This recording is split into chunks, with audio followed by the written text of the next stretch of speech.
Inilah fungsi sabu yang sebenarnya.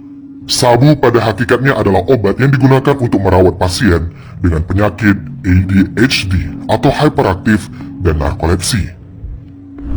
Namun, sabu kadang disalahgunakan. Bentuk sabu yang biasa digunakan oleh pecandu adalah berbentuk serbuk putih. Serbuk putih ini merupakan bentuk halus dari kristal meth. Serbuk tidak berbau, pahit, dan mudah larut. Sabu bekerja dengan meningkatkan dopamin di otak. Dopamin yang meningkat tajam dan melebihi kadar dopamin yang secara natural diproduksi di otak membuat penggunanya merasakan bahagia. Akhirnya, penggunanya berpotensi untuk menggunakan sabu terus-menerus, bahkan meningkatkan dosisnya. Efek jangka pendek yang mungkin muncul adalah seperti meningkatkan aktivitas fisik, menurunkan nafsu makan, nafas menjadi cepat, detak jantung tidak beraturan, meningkatkan tekanan darah dan suhu tubuh.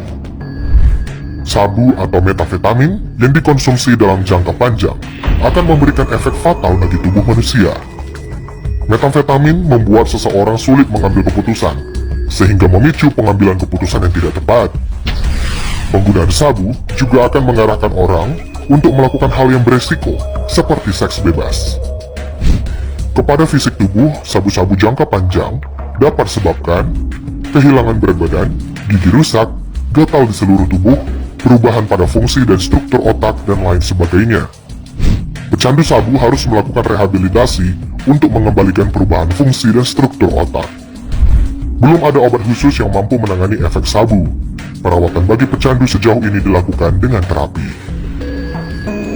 Ini adalah tanaman cannabis sativa, lebih dikenal juga dengan nama marijuana atau ganja. Ganja dipandang oleh masyarakat luas sebagai narkotika berbahaya yang dapat menyebabkan candu, kerusakan otak, dan bahkan kematian. Namun, apa sebenarnya yang terkandung dalam tanaman ini dan apa saja dampaknya terhadap tubuhmu? Untuk menjawab semua pertanyaan tersebut, mari kita simak dalam video ini. Untuk mengenal ganja, kita harus mulai dari awal. Yang kita kenal sebagai ganja sebenarnya merupakan daun dan bunga dari tanaman cannabis. Daun dan bunga ini menghasilkan berbagai macam bahan kimia yang dikenal sebagai cannabinoids. Cannabinoids dari ganja yang paling sering digunakan adalah THC dan CBD. Secara singkat, THC memberikan efek mabuk atau high, sementara CBD tidak. Coba aku jelaskan. Cannabinoids selain dihasilkan oleh tanaman cannabis, juga dihasilkan oleh tubuh manusia secara alami. Cannabinoids alami ini mengaktifkan reseptor cannabinoid yang mengatur berbagai macam fungsi tubuh manusia. Ada dua tipe reseptor cannabinoid, yaitu CB1 yang mengatur fungsi otak dan CB2 yang mengatur fungsi sistem imun. THC mempengaruhi CB1 yang kemudian menyebabkan efek high.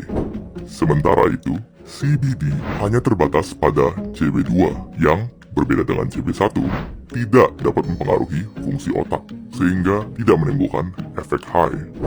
Secara jangka panjang, penggunaan ganja dapat menyebabkan kecanduan, terutama apabila pemakaian dimulai pada masa remaja. Kurang lebih 9% dari semua orang yang pernah mencoba ganja menjadi kecanduan. Dan tentunya, orang yang berada di bawah pengaruh ganja dapat meningkatkan resiko kecelakaan lalu lintas hampir 2 kali lipat. Hei, tunggu dulu. Dampak yang baru saja disebutkan terdengar tidak asing, bukan? Ya, itu karena dampak yang sama juga terjadi bagi pengguna alkohol dan tembakau. Bahkan, dibandingkan dengan ganja, pengguna alkohol dan tembakau memiliki tingkat kecanduan yang lebih besar, yaitu 13% dan 24% masing-masing. Dan untuk kecelakaan lalu lintas, alkohol meningkatkan resiko terjadinya kecelakaan sebesar 13 kali lipat. Kita tentunya tidak mengatakan bahwa ganja bebas resiko. Tidak salah mengatakan bahwa ganja dapat menyebabkan kecanduan dan dampak negatif lainnya terhadap tubuh. Namun, agak aneh ketika zat-zat yang lebih berbahaya justru legal dan bahkan dapat dibeli dengan mudah. Sementara itu, ganja bahkan dilarang untuk digunakan dalam terapi dan pengobatan. Untuk mengetahui bagaimana ganja dapat digunakan sebagai obat, Anda harus menunggu bagian kedua dari seri ini. Untuk sementara, Coba kalian tulis di kolom komentar, mengapa menurut kalian ganja diperlakukan berbeda dengan alkohol dan tembakau.